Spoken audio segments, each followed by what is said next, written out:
आज भी उस गांव में किसी को सर्प नहीं काटता है, और अगर सर्प काट भी ले तो उसको मृत्यु नहीं होती उसकी।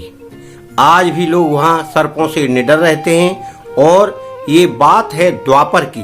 द्वापर से आज तक वही प्रण यानी वो दिया हुआ वचन आज तक चला आ रहा है। ऐसी सत्यता हमारे भारत के ग्रंथों में लिखी हुई है और आज हम उसको जानते हैं। और हमारे भारत के लोग सबसे ज़्यादा धार्मिक हैं और धार्मिक मान्यताओं पर विश्वास करते हैं और प्रत्यक्ष प्रमाण भी हैं जो आज हम सभी लोग देखते हैं। तो मित्रों, इस चैनल पर आपको एक हम कहानी ऐसी सुना रहे हैं जो आपको अच्छी लगेगी, और अच्छी लगे तो आप चैनल को लाइक करें, शेयर करें और सब्सक्राइब करें।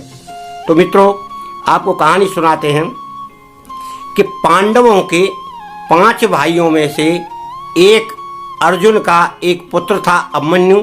अभिमन्यु चक्रव्यूह तोड़ते समय मारा गया। उस समय अभिमन्यु के यानी पत्नी के एक गर्भ में बच्चा था।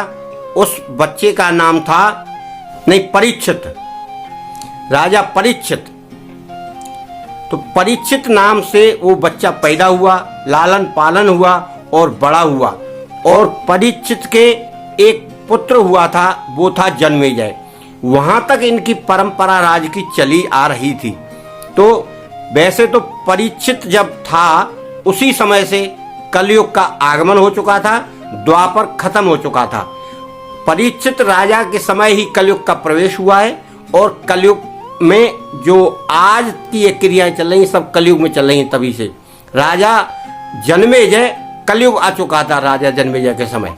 तो उसकी कहानी आपको सुनाते हैं कि राजा परीक्षित बहुत प्रभावशाली राजा था, बड़ा ईमानदार राजा था और इतना विद्वान था वो कि उसके आगे अच्छे अच्छे विद्वान भी नहीं रुक पाते थे।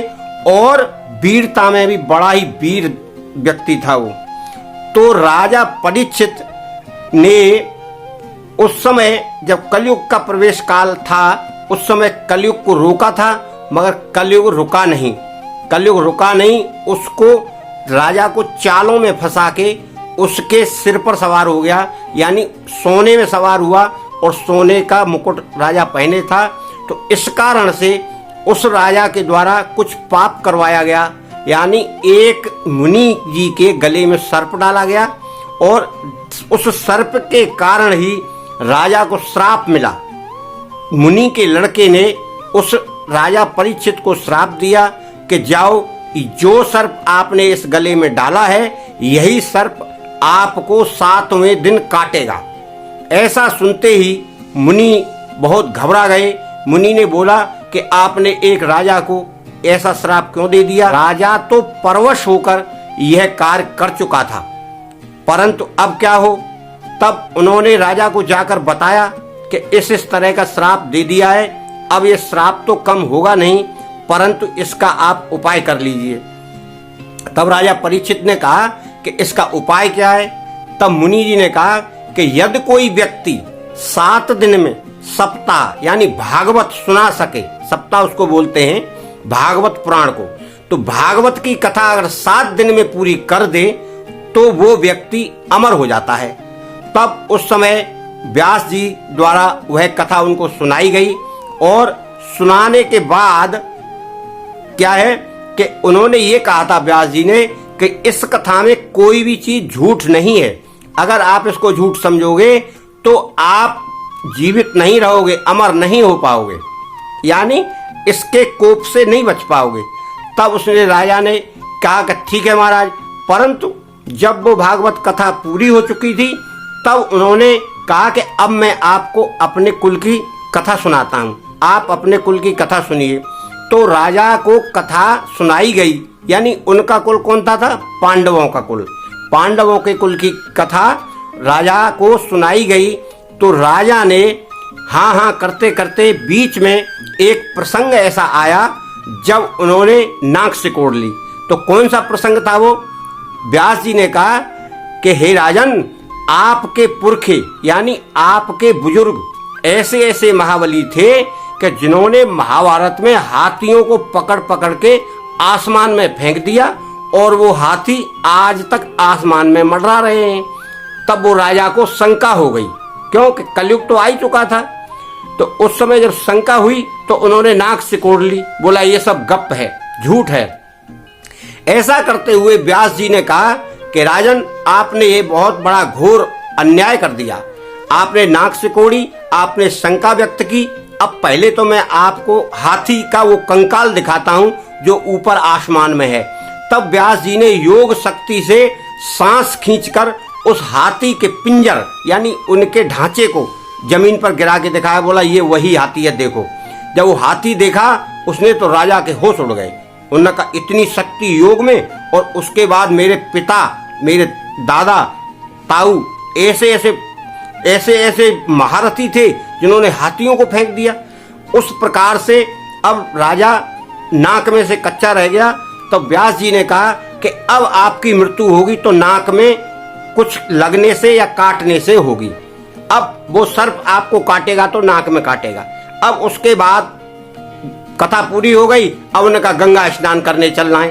तो गंगा स्नान जाते समय उन्होंने सब कुछ प्रबंध कर लिया कि कोई आए नहीं, मृत्यु ना हो। गंगा स्नान के बाद ही पूरा होगा प्रण।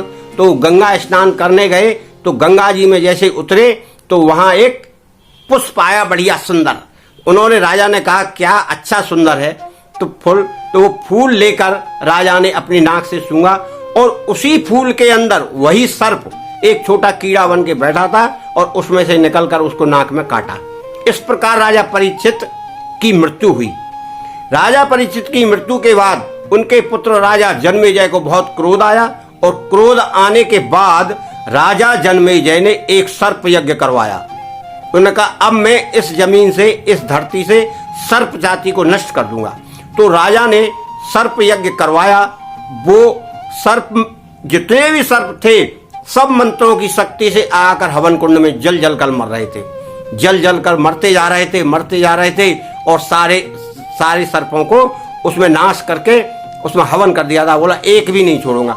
अंत में वही सर्प आया जिसने उसके पिताजी को काटा था।